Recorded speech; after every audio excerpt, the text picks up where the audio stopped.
The budget and the bonds seem near to ending minus a few technical details between the governor and the legislature, but the race continues to expend millions in federal stimulus funding.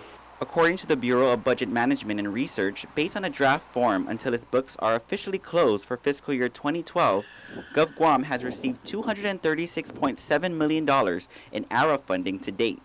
Of that total, approximately $65.3 million has been expended, $80.5 million has been obligated, and $90.8 remain unobligated to date.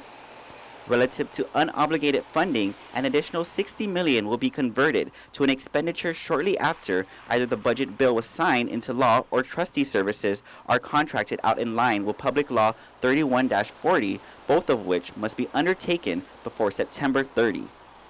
The governor's chief of staff, Frank ARRA, says, since taking office, 98% of the projects that are due for obligation have been obligated, and various projects concerning ARRA funding continue to be ongoing. Guam Energy Office has let out some things. You'll see new street lights along Marine Drive, street lights along Tumon Bay.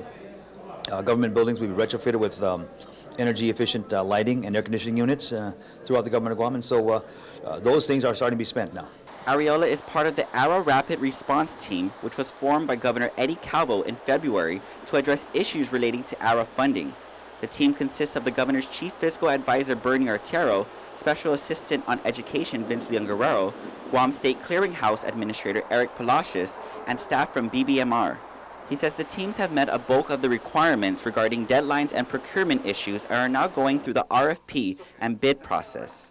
BBMR Director John Rios says most, if not all, ARRA grants awarded to GovGuam expire at the end of the month. It's approximately about $236 million, and out of that $236 million, about $20 million has been expended.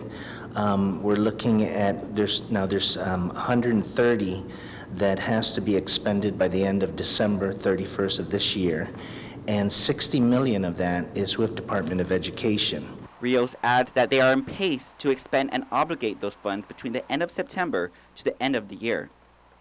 The remaining $87.5 million of the $236 million in grants expired between January 2012 to September 2015.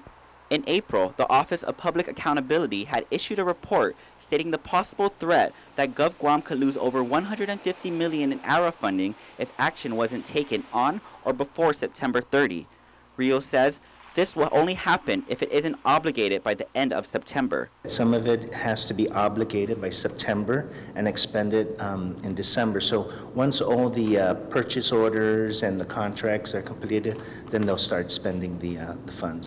BBMR contends that the figure provided by the OPA was based on the ARRA 1 report in circulation at the time, which they say was outdated by the time the audit was officially released.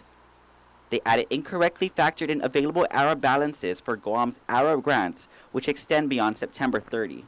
Rios says as GovGuam faces its financial crunch, available ARRA funding may help alleviate just that. Going back to the Department of Education, what happened was they were supposed to spend that $60 million by the end of this year. But what happened is we went back to the U.S. Department of Education, and we requested to have it, if it would be able to be, encumbered and obligated and given 1 year to spend, and they went ahead and they approved that extension. Bottom line, GovGuam has to use it or lose it. Reporting for Guam's News Network, I'm Ken Quintaniza.